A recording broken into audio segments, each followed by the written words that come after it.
Hi guys, and welcome back to another episode of your Brains Coach podcast. My name is Shurina. I'm your host, I'm your Brains Coach, and it is my job here to bring to you all the new, recent, cutting-edge, exciting, most useful and effective brain body tools so you could take much better control based on current scientific research, much better control of your thoughts, of your emotions, and most importantly, of your actions, so you could start moving your life where you want it to be, so you could start reaching your goals, so you could start shaping your life's journey, feeling like you are in control of your life, like you are the creator, you are the designer of your life experience, instead of feeling sometimes that everything is out of control and you're just this tiny boat in the ocean of life being thrown from one side to the other without no control whatsoever, right? We are in a lot more control than we sometimes believe or start thinking. And a friend of mine yesterday posted this quote or saying, a status update. She posted, and she's a leader, an amazing leader, inspiring leader, taking on a lot of responsibilities, helping others to become better leaders.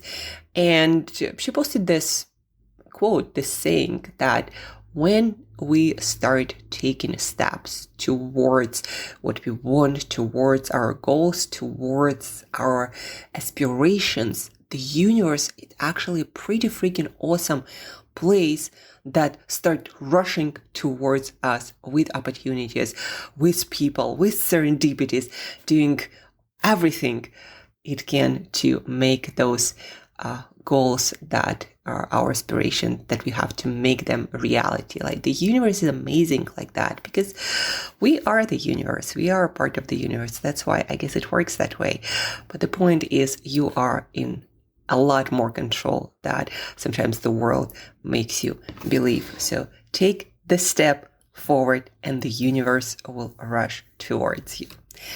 That being said, today, folks, as you guessed from the name from the title of this podcast, we are talking about a lifestyle that will help you to last long enough to succeed, to stay resilient, to stay hardcore moving towards your goals, towards challenges that will lead you, that will grow you into your goals.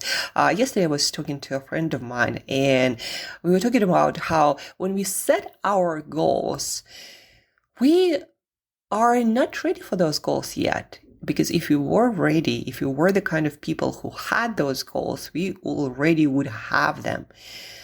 When we have our goals, that's our guide towards where we need to develop and grow. And the life then will bring towards us many challenges and growth opportunities and tests and things that we gotta do to grow us, to develop us. So we become a match for our goals. And that's when we get them. And understanding the lifestyle and investing in your lifestyle, that's a part of that growth. In order to have more, you need to be able to handle more. And in order to handle more, you need to have reserve of energy, reserve of resilience, reserve of capacity to show up more than a lot of other people would, and to deliver more, and to deliver excellence, and to deliver more than you were capable of before. So to do all of that, you need to top up your balance, your energy balance, your physical vitality balance every single day. And on our last episode about resilient mindset, founders' resilient mindset and skill set, mindset skills to work on in order to develop that resilience, to go after it every day and to last long enough to succeed. On our last podcast, we mentioned lifestyle as one of the toolkits or skill sets to have that strong, resilient mindset. And today I wanted to, as my background, if you don't know that, but my background is in health, fitness, recovery, nutrition, coaching. I worked for 5-6 years of my career as a coach, first in the area of health, first with athletes, working again on nutrition and on sleep and on recovery and on fitness. And because of that, early on, I understood the link between our self-care and the performance. Now, back then it was with athletes, and then they transitioned to entrepreneurs and business owners and leaders and professionals in the cognitive work arena. But the truth still stays the same, and athletes know that super well. The more you train, the more results you need to show. If you're reaching for the moon, for that medal, for that record, for that first place, you need to recover more. Otherwise, you get injured, you just don't perform well. Your performance, the highlight of your performance, gotta be matched with your recovery. And somehow, as a knowledge worker, people working more with their heads and very often their fingers on keyboards, we lost that connection that actually our performance depends on our recovery and all in on our self-care. And in fact, the brain is the organ that is most sensitive to our self-care, to things like exercise and nutrition and sleep and stress regulation. The brain suffers first. Only then your physical body will start crippling after a while. But the brain suffers first. The tricky part is the brain doesn't have pain receptors. Well, some of you might experience headaches, but that's actually not pain receptors in your brain. You're feeling your blood vessels either too tight or blood not circulating there, or some maybe muscle tension in your back, and it sometimes feels like a headache. But actually the brain itself doesn't have any pain receptors, so it can't really tell you, or I'm hurting or about to break. A lot of damage to our brain that happens we don't even see. Even modern technology cannot really look into our scalp in that fine in detailed manner. So we, brain diagnostic, like brain diseases diagnostic, is only now starting to pick up and catching up step by step, little step by step.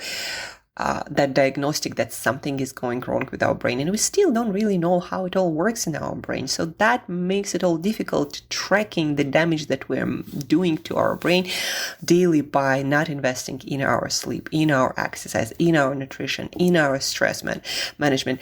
But what you can notice is your productivity, cognitive productivity isn't that great.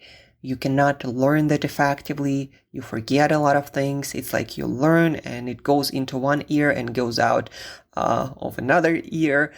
Your mood starts to suffer. Your mental health starts to suffer. You're not as confident, not optimistic. You are pessimistic and start having all kinds of self-doubting thoughts that not serving you. Sometimes you can even slide into depression and a lot of anxiety.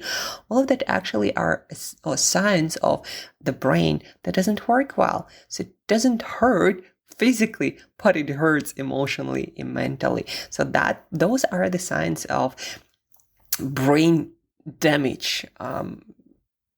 Not so much of a damage, but worsening brain health condition.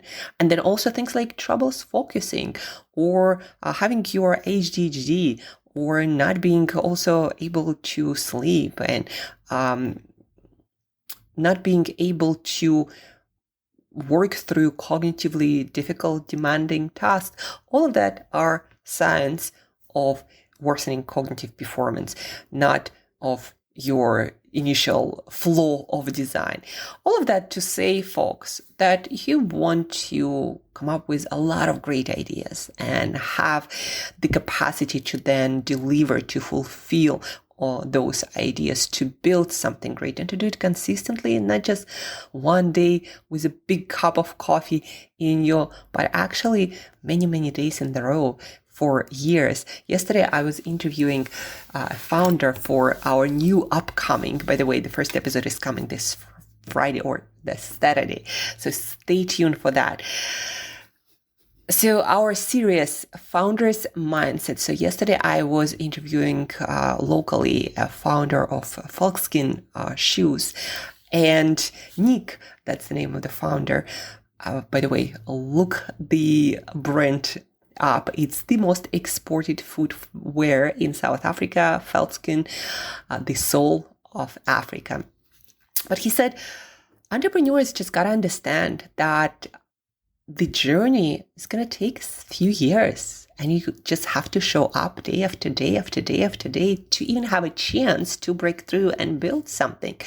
And if you don't have that foundational capacity or that reserve to show up more and more and more as your business requires, and if you don't top up that resilience, personal energy, bank account every day with lifestyle choices, guess what, guys? Burnout, stress, all kinds of negative mental moods and self-doubts and imposter syndrome and all kinds of inconsistencies will start to occur, and you would start feeling like you were in some sort of prison and you don't even love anymore what you do, because that's a side effect of not actually taking care of yourself. You start almost hating what you do and people and the rest of the world. That actually shows you that your self-care is taking a hit, and you need to spend more time on investing in yourself, in your energy balance, in your physical vitality. Don't anyone or anything fool you, guys. You are your physical body first. And so if you don't take care of that, your brain, like your cognitive capacity, and the brain, by the way, is a part of your body. It's a physical part of your body that suffers more than even other organs and tissues. It just, again, doesn't have pain receptors or doesn't tell you exactly I'm hurting.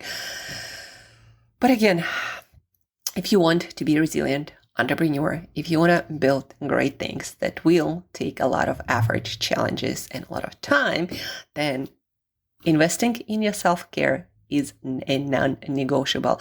And just like Nick shared with me yesterday, he's like, yeah, I exercise, I walk, I look into my nutrition, but because I'm not a triathlon athlete, that's not my goal, and that's okay. By the way, basic self-care has nothing to do with becoming gym rat or having six-pack or becoming the fastest person or whatever else you see on fitness social media. That's not about that. Basic self-care is about simple behaviors that the human body needs, that the human brain needs in order to function optimally.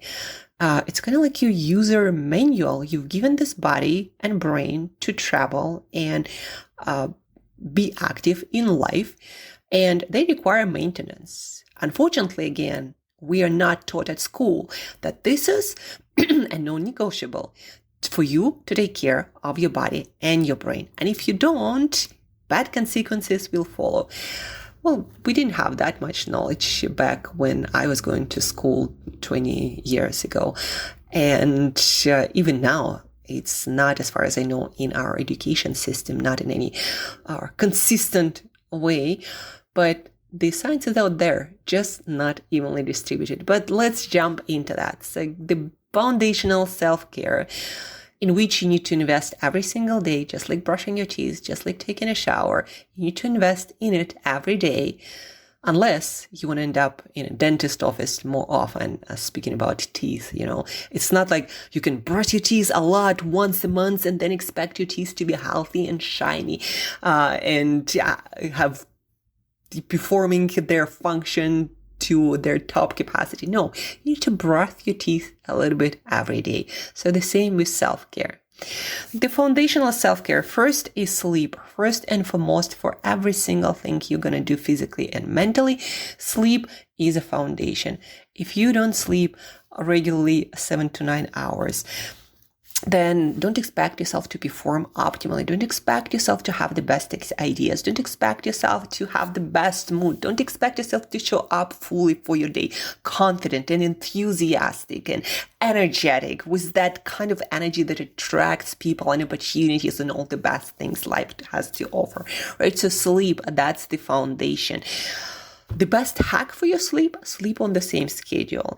A lot of research, it's called circadian biology, tells us that when we do things on a regular schedule, our brain and body optimize themselves and you get a much better quality of that sleep, for example. Or even when you eat, if you eat on the same schedule, your digestion, your nutrient absorption going to be optimized compared to when your sleep and eating schedule are all over the place. Your body and brain just have no idea how to predict when it's going to happen. And therefore, for example, with sleep, you might not be able to fall asleep on time. It might be taking longer, and it will be taking longer.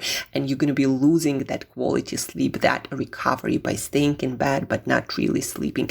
Also, the phases of sleep are going to be all over the place, not going to be synchronized. The deep sleep for your physical recovery is that rapid eye movement sleep that is necessary for your mental health, for your creativity, for creating the most amazing ideas that you are capable of incorporating your experiences from your life. But especially, again, very important for also knowledge consolidation, important for creativity, for mental health, and having this positivity and motivation throughout your day. So when you don't sleep on a regular schedule, your sleep quality is going to be worse. How much worse? It depends. What else can compromise your sleep quality? Yesterday, I attended an event for entrepreneurs, founders, and I was talking to Reagan, and he asked me about coffee. He was drinking coffee, and it was 6 p.m. And he's like, am I already too late to have good quality sleep? And I told him, well, you're probably late by like 5 to 7 additional hours. The recommendation for caffeine, folks, is 8 to 10 hours before your bedtime. You got to finish that caffeine. If you can abstain from caffeine, your sleep will improve. If you can stop your caffeine earlier, that's even better. My caffeine usually stops 10 hours before my bedtime. So if I go to bed at like 8:30, it's usually by 10, I'm done with my caffeine. That's important. That's gonna the caffeine consumption is either gonna improve the quality of sleep with the right timing and amount, or it's gonna make it worse. Even if you can fall asleep with caffeine in your sleep quality is not gonna be the same. That's what research tells us.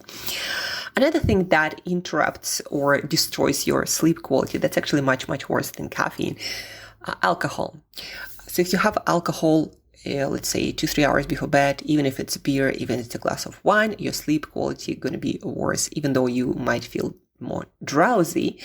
But the sleep quality itself is actually going to be worse, especially the stage rapid eye movement sleep that is in charge of your mental health, your mood, your creativity.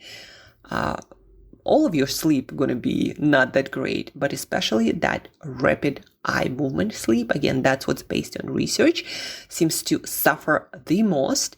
And that's why if you consistently drink alcohol at night, every night, you're losing more and more and more of that sleep, of that mental health important sleep. And your mental health is going to be screwed up more and more and more. And maybe that's why so many people these days have troubles regulating their emotions, because their mental health, their emotional regulation that's supposed to happen partially at night isn't happening because of alcohol. So be aware of that alcohol effect on your sleep. Another thing that will make your sleep quality worse, and especially the falling asleep part, because your melatonin production is going to be compromised. It's going to be either completely blocked, depending on so I'm talking about light here, light exposure, artificial light exposure. Screens. Make sure that you have app like f.lux that changes the color scheme of your screen, the brightness and the colors, changing them to orange and red. So that is first for your laptop, for your phone, whatever you use before sleep, ideally 2-3 hours before sleep, or at least 1 hour. You won't even use any screens. So if you can do that, do that. I usually like to actually read on my smartphone, and I put f.lux. I put the intensity on my screen to almost 0. And for the eyes at night, your eyes are actually very sensitive to that. So even the smallest amount of light intensity from your screen, it still will be enough for you to do anything you want to do. But then also don't forget to use, again, screen protectors like f.lux. I found the best one. It's absolutely free. You can install it also on your laptop. If you have red light blocking glasses, or no, blue light blocking glasses, they're usually reddish or orange, that's even freaking better.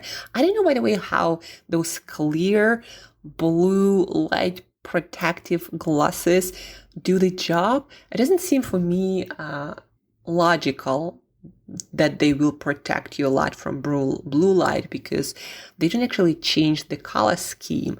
And what is recommended is to have orange and red light instead of blue and green light at night. So I'm not sure exactly how that works. I need to look into that. But I would suggest getting orange and red glasses if you do also go outside a lot. By the way, the light outside also counts, or in your apartment. If you have those really bright blue light, like just really bright light in your bathroom, in your living room, in your bedroom, and you use them before sleep, don't be surprised that you can't fall asleep at night, because that's going to destroy a lot of your melatonin that is actually designed to make you fall asleep. Now, if you take that melatonin, that's going to solve the problem. But the problem is the melatonin you take, it's not actually regulated naturally the same way that melatonin that comes from your pineal gland that is in your brain. And so you can have different side effects from your actually hormones, your even sexual hormones, to you not feeling your best in the morning, feeling still groggy for all that melatonin in your system that's not supposed to be there. But just be aware, light will screw up your sleep quality. And also not viewing enough bright light during the day, especially that morning light that regulates your circadian rhythm, your wake sleep cycle. So that light that happens in the first couple of hours of sunrise, it actually has different wavelengths of light. It's different than what you see in the middle of the day, and it's very crucial and important for setting the right kind of sleep-wake cycle that also helps to regulate things like appetite and weight and your, again, all kinds of hormones and processes in your body. Light is very important for sleep especially. And also we have food. Eating too late at night will change your metabolism, will change your core body temperature. That is important for your sleep quality. So if you eat before going to bed, your sleep is also not going to be really good.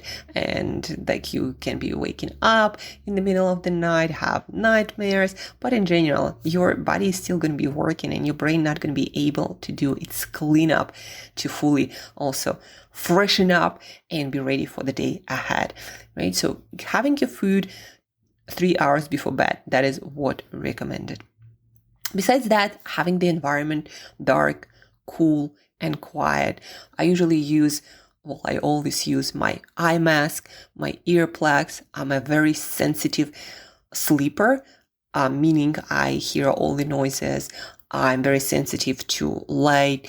And if I don't have my sleeping mask and my earplugs, my sleep quality is just not going to be the same. And of course, if it's hot in your apartment, in your room, it's also going to be super hard for you to have good quality sleep. Almost impossible.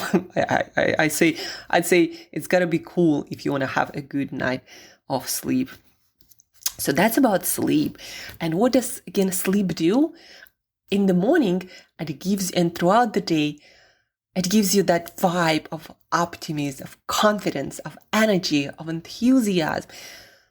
Do you even remember, like a lot of entrepreneurs and founders I speak to, they don't even remember when was the last time they woke up without an alarm, fresh, ready to go, ready to conquer the world. Some of them remember in that distant past that, yes, when they had that one night of good sleep, they felt like on the top of the world.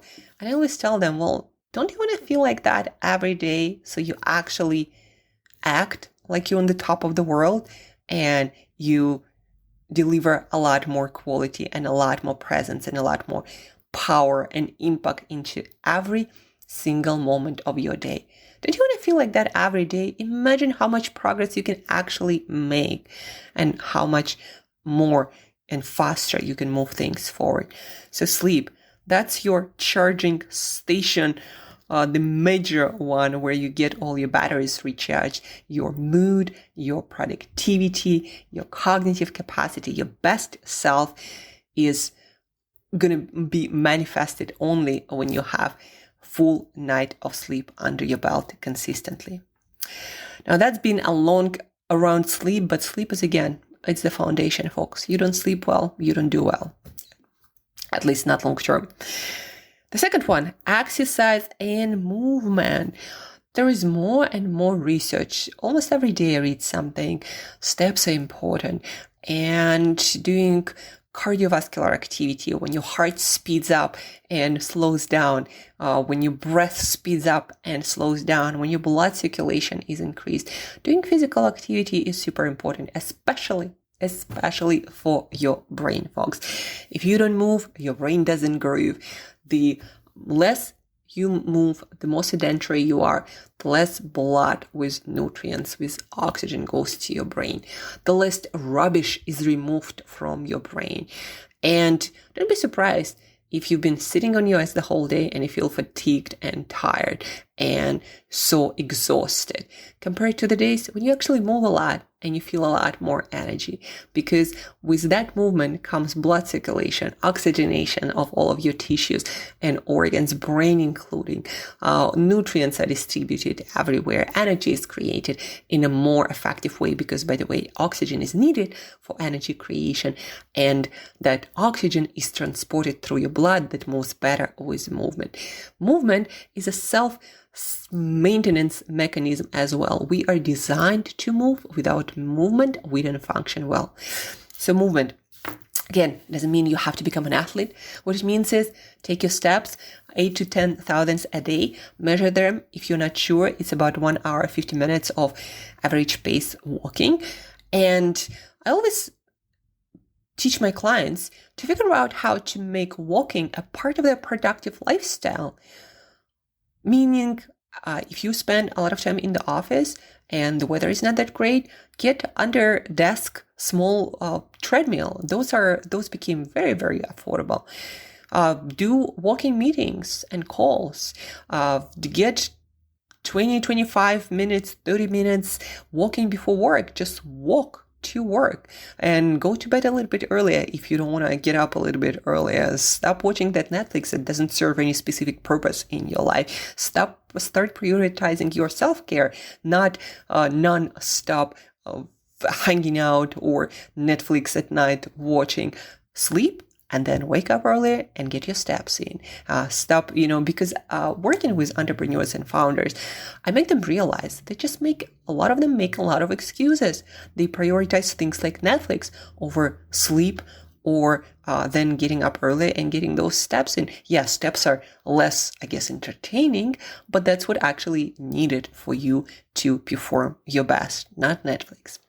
Have other things to chill and to recover and to have fun, which are more alive ways of recovery, not just, again, sitting on your ass and staring into the screen, like one of the worst activities based on really good data about mental health and physical health, one of the worst things you can do is to make your recovery Netflix, and that will be the only thing you do to chill and recover.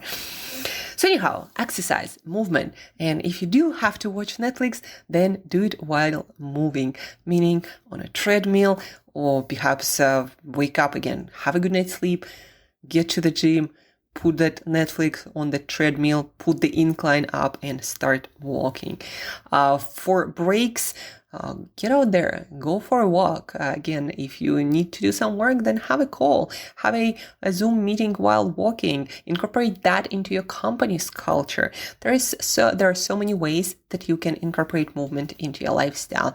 Have a adjusted height desk. If you don't want to invest in one or don't have the capacity to do so, just use boxes, use whatever tools you have to make it happen. Get creative. Again, use boxes, use books. I recently saw a post from Mark Zuckerberg where he was sitting at his desk and his laptop was actually on a bunch of books. And I realized at that point how minimalistic Mark Zuckerberg was, and that he stayed true to his minimalism, even accumulating all this wealth. He could be having the best adjustable desk out there, but he prefers simplicity and not thinking about things that don't really matter. Just figured out a way, built his adjustable desk from books, and that was it. So you can do that as well. Standing will also help you to get that blood flowing in general, changing position.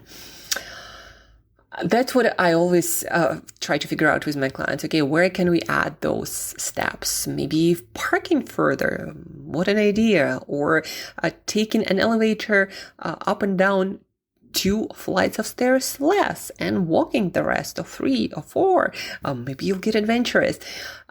Parking, again, taking Uber or taxi further away, or getting off the bus or getting off the train a stop earlier or a couple of stops earlier, and then walking.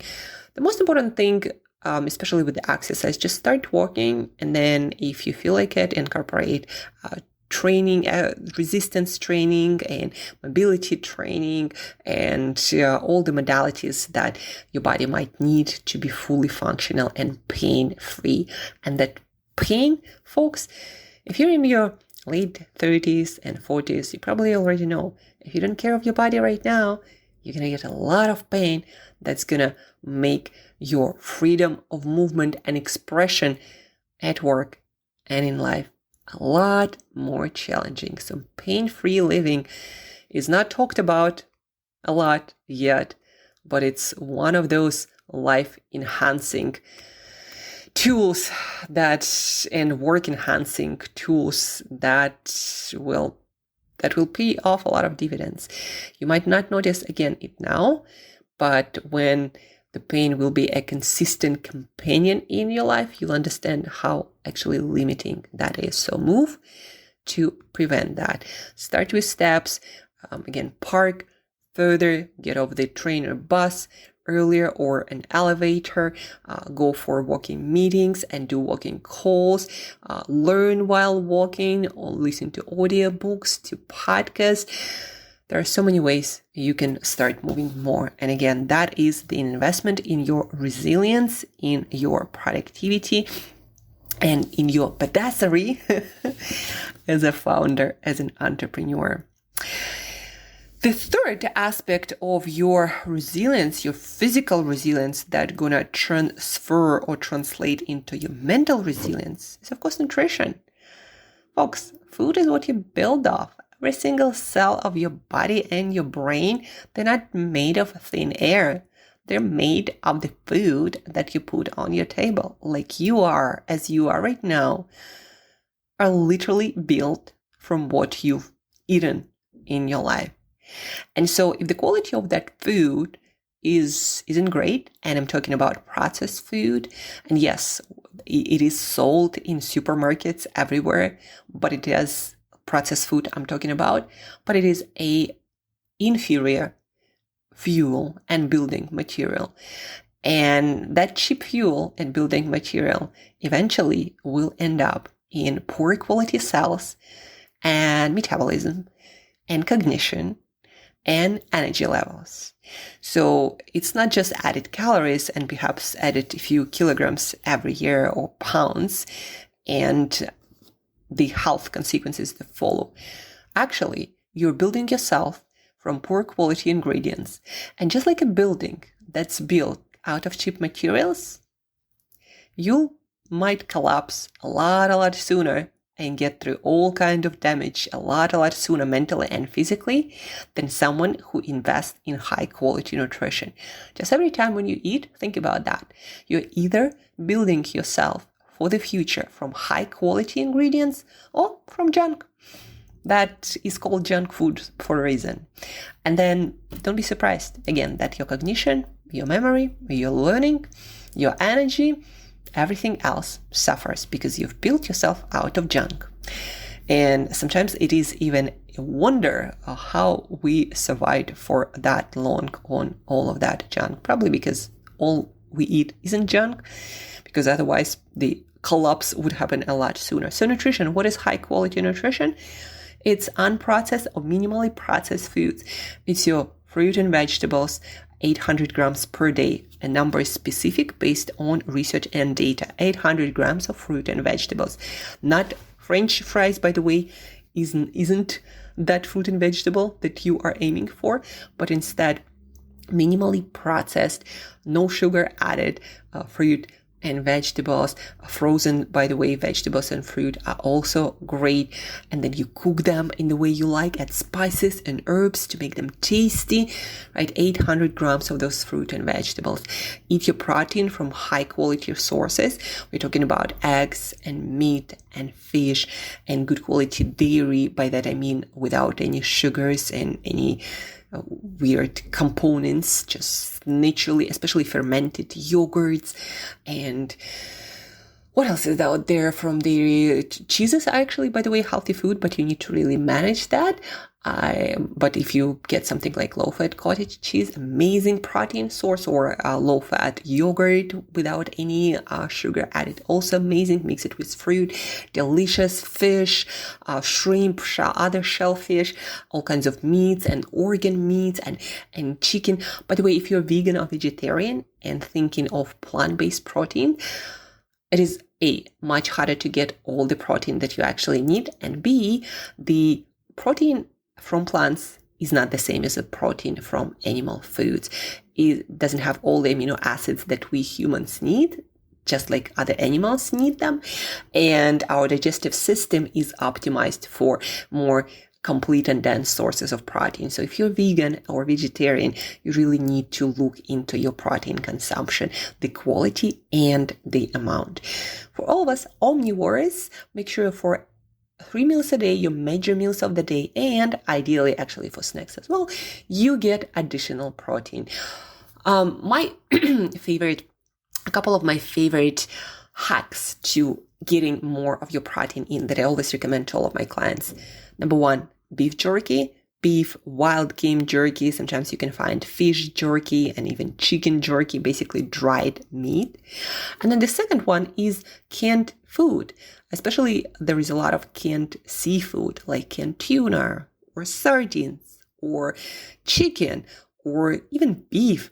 In Russia, for example, it's very popular for canned industry to have all kinds of meats, even chicken livers canned, right? But for every single meal, have good amount of high quality protein. For again, vegan vegetarians, you need to look into supplementation. What is enough? Well, 1 gram per pound of body weight or 2 grams per kilogram of body weight. For a lot of people who are more in a range of normal weight, because if you are overweight by a lot, you need to scale it down. But for you folks, shoot for at least 30, actually for guys at least 40. My recommendation, go for 50 grams of protein per meal, at least start there. And if you need to work your way up because you're taller, because you're more physically active, then do that. But start with 50 grams per meal. And what is 50 grams of protein? That is 100 grams of chicken breast, and that is one of the densest sources of protein, has 30 grams of protein. So you'll need about 180 grams of chicken breast, or go for 200 grams of fish or meat or similar sources, chicken.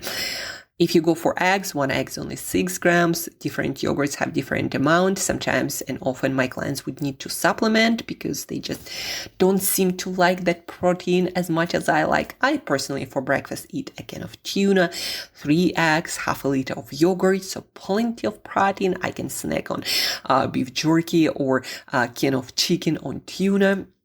And then for dinner, I have about 200-300 grams of some meat or chicken or fish and shellfish, right? So protein is important, and eating a lot of fruit and vegetables, and supplement with your multivitamin, multimineral, omega-3 fatty acids, and magnesium.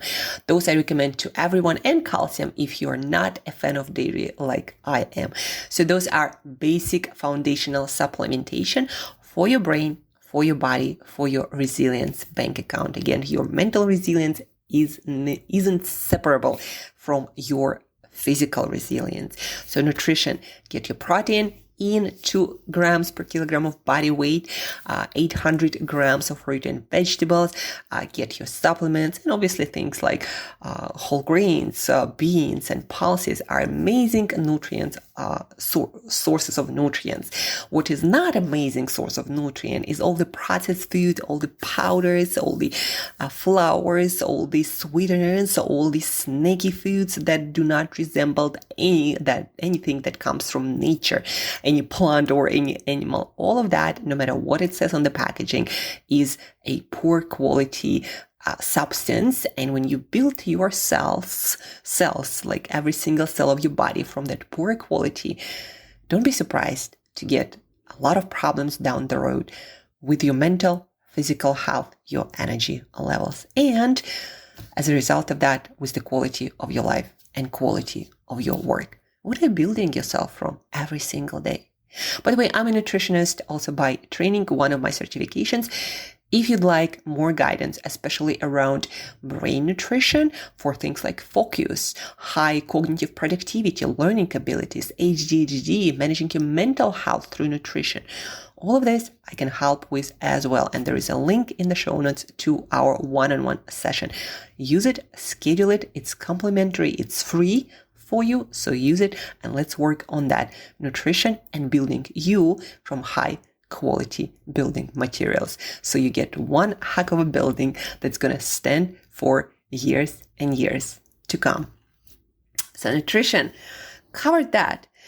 And the last, but definitely not least, stress regulation. Folks, stress, the state of your nervous system, stress, fight or flight, or rest and digest, the amount of time you exist in both days will define how all the other aspects of your lifestyle, your sleep, your exercise, your nutrition will work in your body, for your body.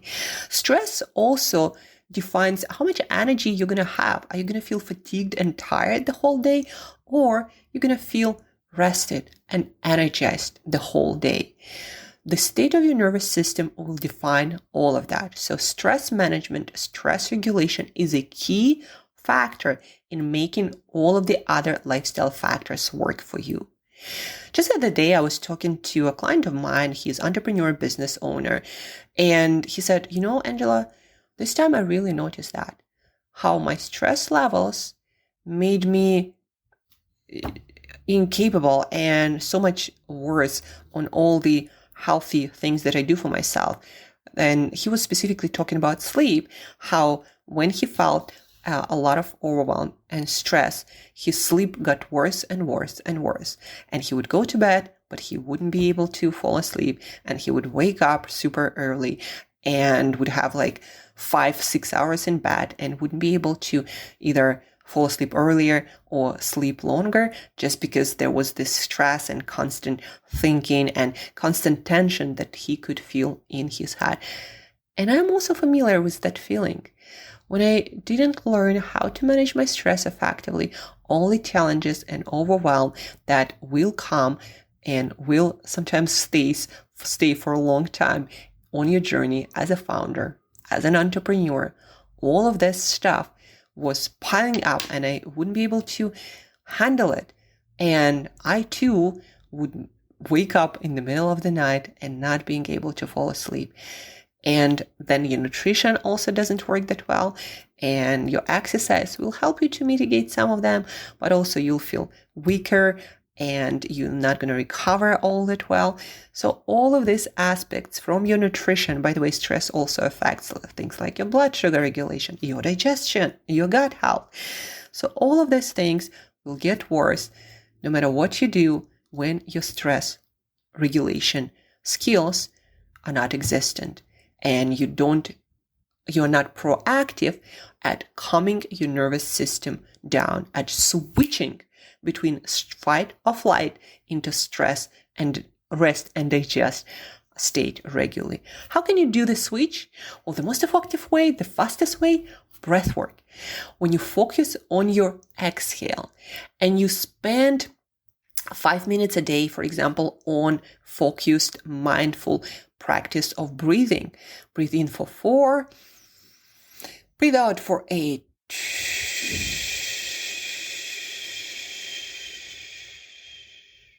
Breathe in for 4, breathe out for 8.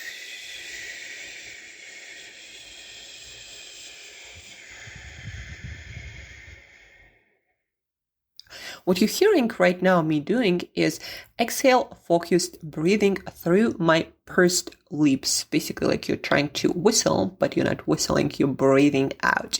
That helps to regulate the rate of your breathing better so you can slow down the breathing out process.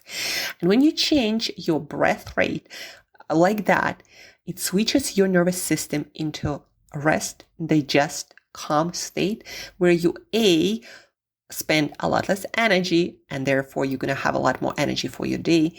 B, your digestion, your immune system, your recovery speed up. And not only that, your brain's capacity to innovate, to be creative, your prefrontal cortex opens up and can deliver its full capacity to the work at hand. Like magic happens when you are in that calm and rested state.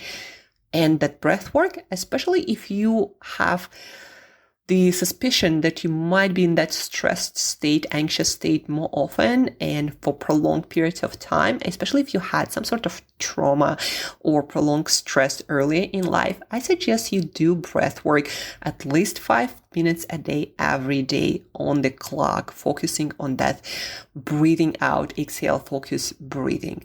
But then also, if throughout the day you feel like your head is tensed and you're overwhelmed and you're almost not breathing, then definitely just stop and do 3, 4, 5 cycles of this breathing and you'll immediately feel better, more relaxed, more calm, energized, in a proactive mode. And all of a sudden, you'll actually also get more ideas and solutions for the problem at hand. And not only that, you'll see a bigger perspective. You'll have a bird's eye view on what's going on. And from that, actually, much better decisions will follow. What else can help you to unload that stress? Writing is a legitimate research-based tool. Whenever you have a lot of things going on and emotionally you're unbalanced, just write about what's going on. Writing, labeling, what it's also called, helps you to de-emotionalize the experience and lower your stress levels by starting this processing of emotions on a cognitive level, right? So writing helps. Nature. They even prescribe nature in countries like New Zealand and Japan. Going to the park, put more plants around yourself. Look at the natural picture. Have a pet, have a plant, listen to bird sounds. All of this works, but especially what works really well, getting into nature, get into bigger park or wilderness. That lowers your stress immediately and by a lot. Also, having moments of awe, like getting on the top of the mountains or a place with a big perspective, big view, looking from the top to the whole maybe city. That also helps you to actually lower stress and change your perspective on things. But nature especially helps a lot. Focusing on the right things, on things that are in your control, on things that are going well, on things you can do, on the amount of growth that has been happening, on your life experience where you nailed a lot of things. Where you focus has a profound effect on your stress levels, instead of focusing on what you cannot control, what's been going wrong, and etc., going into this downward spiral. And the last but not least, that Nick Dreher, the founder of Elkskin Shoes, the soul of Africa that I talked to yesterday, he reminded me of that. People. He said, Angela, one thing that I did really early on and understood well was surrounding myself, paying special attention to, first of all, having my family, my friends, having the people who support me, who make me feel better no matter what's happening in my business. So curating my closest social circle, curating people I listen to or follow or read on social media, audiobooks, podcasts. He mentioned Tim Ferriss or Joe Rogan and all of their amazing guests, right? So curating your content. And then the third one, curating who you have in your company and the values you instill there.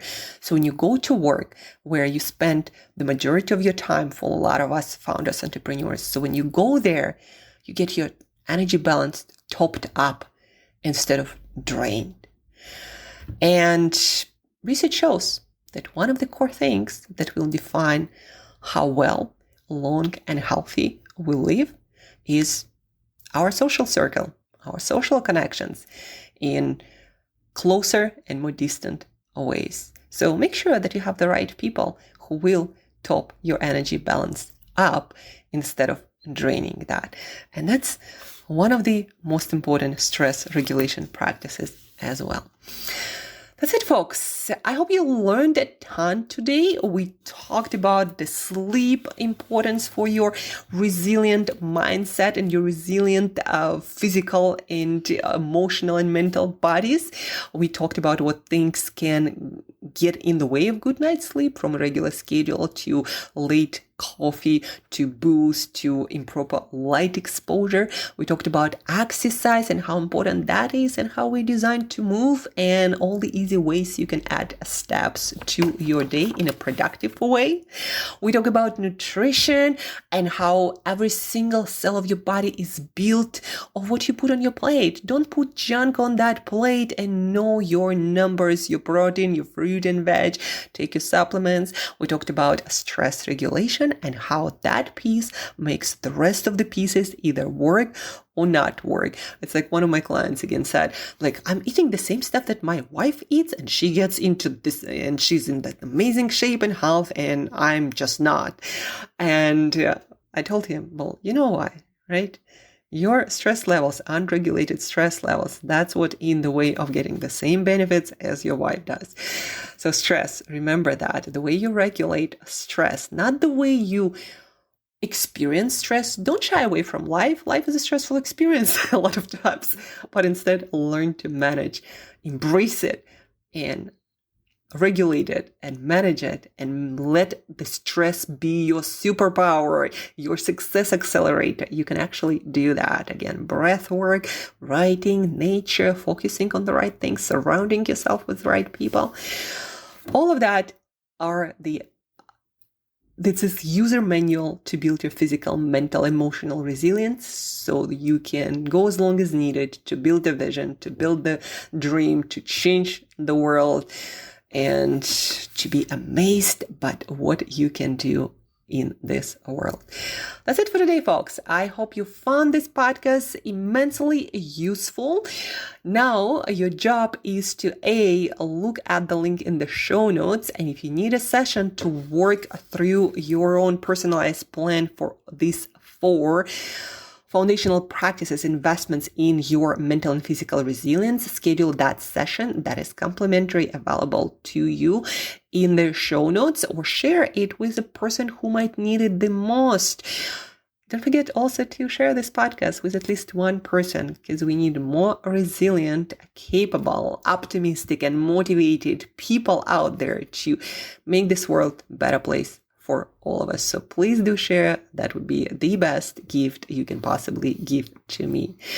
Thank you. Stay tuned for our amazing guests on Founders Mindset series that are coming up this week still. And for the rest of the day and the rest of the week, invest in yourself and let your best version shine.